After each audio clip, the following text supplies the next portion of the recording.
Baik, kembali lagi di channel Kelas Manajemen. Hari ini saya akan menjelaskan tentang informasi akuntansi pertanggungjawaban untuk yang latihan soalnya. Seperti biasa, saya tidak akan berlama-lama untuk membahas ini karena ini cukup mudah dan tidak terlalu sulit ya. Hanya nanti pada saat praktiknya mungkin jika banyak sekali angka-angkanya itu yang akan menjadi kerumitan. Tetapi dalam soal yang saya akan jelaskan ini hanya segelintir saja. Oke, untuk yang pertama ini adalah soalnya ini, Bintang Utara berencana mengembangkan bisnisnya dengan memperluas pangsa pasar. Dia mau memperluas pangsa pasar. Mereka menganggarkan biaya untuk melakukan promosi melalui berbagai media. Anggaran yang telah dihitung tersebut adalah pembuatan packaging baru sebesar 13 juta, menambah distributor 50 juta, juga melakukan promosi di beberapa media TV 34,5 juta, internet 2 juta, dan sosial media 1 juta. Nah, ternyata konsumsi perusahaan ini memiliki surplus biaya sebesar 14%. Hitung berapa besar biaya yang teraktualisasi dan selisih masing-masing biaya juga totalnya. Oke, ini soalnya ya. Dan ini adalah jawabannya. Nah, tadi 13 juta itu, kalau teman-teman bisa lihat tadi 13 itu packaging baru di sini ya. Lalu ini distributor baru, lalu ini promosi ke TV, ini promosi di 2 juta tadi apa ya? Internet, dan satu lagi 1 juta ini di sosial media yang ini ya. Nah, lalu dari sini tuh tadi kalau ditotalkan, itu ditotalkan seluruhan ini nih, ditotalkan seluruhan ini, itu 100 juta 500 ribu totalnya. Nah, ternyata surplus 14% setelah realisasi. Otomatis ada surplus sekitar 14 juta 70 ribu. Jadi dana yang teraktualisasinya berapa? Tinggal 100 dikurang 14 juta aja. Keluarlah 86 juta 430. Kalau dari sini secara akuntansi manajemen ini, pertanggungjawabannya gimana Pak, bagus nggak? Ya bagus lah, yang namanya juga surplus. Kalau misalnya minus, nah itu baru harus patut dipertanyakan. Biasanya kan harusnya pas ya, nggak kurang nggak lebih. Nah di sini surplus nih, berarti lebih bagus Pak, lebih keren, lebih bagus. Hanya di sini yang perlu dilihat ini adalah terkendali memang betul, tapi dilihat outputnya dan outcome-nya sudah sesuai dengan apa yang ingin perusahaan capai. Nah, standarnya harus ke sana. Secara uangnya udah surplus, lihat output outcome-nya selaras atau tidak. Jangan sampai kayak gini. Surplusnya iya dapat, tetapi output dan outcome-nya jauh dari yang diharapkan atau yang ditargetkan oleh perusahaan. Itulah gunanya informasi atau akuntansi pertanggungjawaban. Contoh kayak saya misalnya teman-teman ya, saya kasih contoh. Saya kasih uang 10 juta, kalian silahkan membeli HP apapun mereknya 10 juta. Berarti kalau kita berbicara 10 juta itu sudah masuk ke HP-HP yang cukup premium. Nah ternyata teman-teman hanya beli yang 3 juta, berarti Pak bagus gak? Secara keuangan itu surplus, tapi secara output dan outcome-nya tidak sesuai. Karena yang diperintahkan adalah HP yang sesuai dengan kelas-kelas premium. Kalau misalnya 9.700.000 itu masih bagus, masih aman. 9.600.000, 9.900.000 itu masih bagus, terkendali, tapi itu juga sesuai dengan standarnya. Yang jelek itu yang seperti tadi, terkendali iya, secara keuangan surplusnya besar, tapi lihat output dan outcome-nya sesuai atau tidak. Itu ya. Jadi intinya adalah kita tidak hanya melihat di angkanya saja, angkanya bagus ya, tapi kalau misalnya output dan outcome-nya tidak sesuai ya buat apa? Sama aja bohong kan jadinya. Contoh disuruh beli komputer harga 20 juta, yang dibeli malah yang 8 juta. Pak kan bisa pakai yang 8 juta juga, nggak usah yang 20 juta juga bisa. Ya bisa-bisa aja, tapi kan yang diperintahkannya oleh perusahaan itu yang itu. Jadi gimana lagi? Kita ikuti gitu ya. Itu contoh yang paling pertama. Lalu selanjutnya kita ambil contoh yang kedua di sini ya. Ini PT Asuransi Sejahtera ini telah melakukan operasionalnya dari tahun 2016 dengan menghabiskan dana anggaran keseluruhan ini sebesar 103.450.000. Sedangkan pada saat menganggarkan komposisi biaya operasi untuk tahun 2016 ini adalah sebagai berikut ya ini. Rekrut SDM 21 juta, promosi 32 juta setengah, pembelian alat inventaris 28 juta, renovasi kantor, lalu biaya variabel yang tidak terduga, lalu biaya asuransi 5 juta. Nah, hitung selisih dana yang dianggarkan dan penggunaan dana aktualisasinya.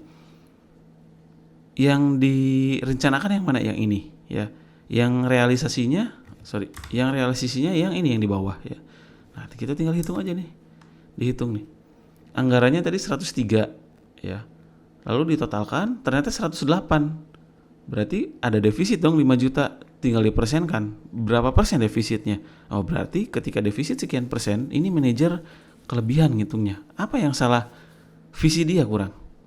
visi dia dalam menghitung ini kurang. Nah, makanya di situ dibutuhkanlah teori-teori ini itu untuk mempertahankan agar nanti stabil keuangannya tuh gitu. Jadi nggak kelebihan, nggak kekurangan, kelebihan, kekurangan. Jadi selalu pas ya. Walaupun memang cukup sulit sih.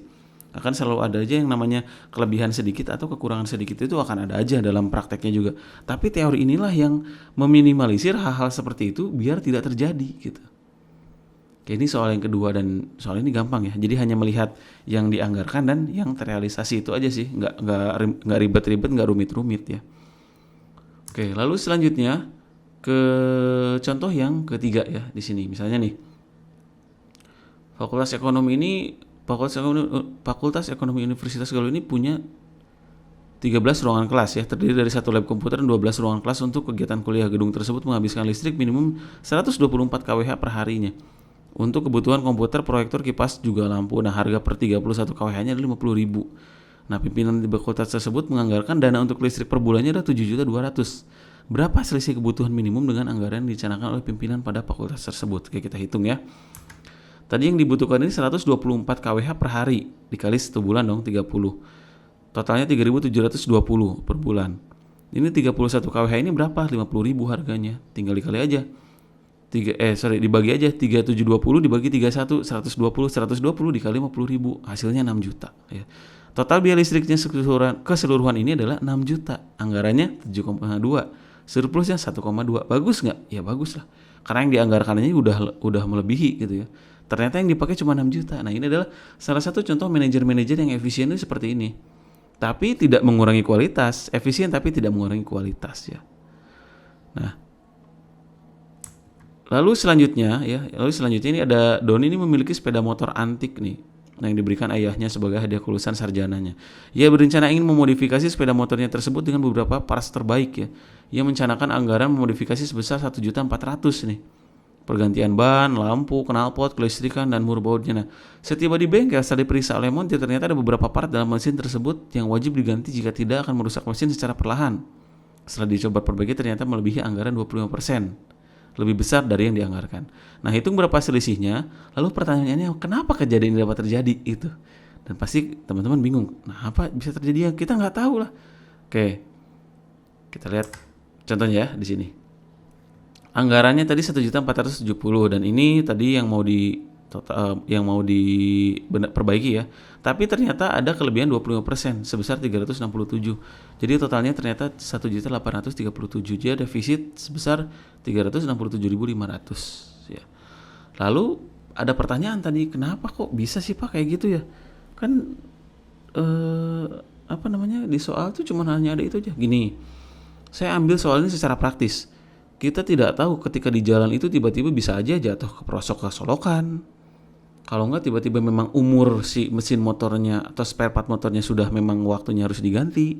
Kita tidak tahu. Nah, makanya di sini saya coba ambil hal yang sering kejadian yang di luar dugaan kita gitu ya. Nah, ternyata di soal juga ya kurang lebih gitu. Saya bikin secara real mungkin gitu ya. Pokoknya secara detail nih serius mungkin. Dalam kehidupan pun sama seperti itu ya. Jadi kadang-kadang ada hal yang tidak kita pikirkan, ternyata kejadian seperti ini. Nah, jadi gimana Pak? Ya udah, berarti melebihi nih defisit nih. Kalau defisit berarti si manajernya jelek Pak. Nah, itu masalah bagaimana yang namanya maintenance preventif. Jadi kita sebenarnya harus tahu dulu kapan sih waktunya bakal rusak, kapan waktunya harus diperbaiki itu ya. Nah, kurang lebih itu contoh-contohnya. Jadi tidak terlalu sulit sih untuk yang akuntansi pertanggungjawaban ini. Jadi hanya membandingkan yang dianggarkan pada saat awal dan yang direalisasi pada saat akhir itu aja. Jadi perbandingan itu aja, dan setelah kelihatan ada apakah plus atau minus, dan lihat sesuai tidak dengan standar yang sudah diperintahkan oleh perusahaan. Itu aja sih untuk latihan soal yang di akuntansi pertanggungjawaban. Jadi hanya segini aja, mudah kan ya. Jadi ya itu aja, tinggal dipelajari, silakan. Segitu aja dari saya, kita ketemu lagi di lain kesempatan. Terima kasih, sampai jumpa.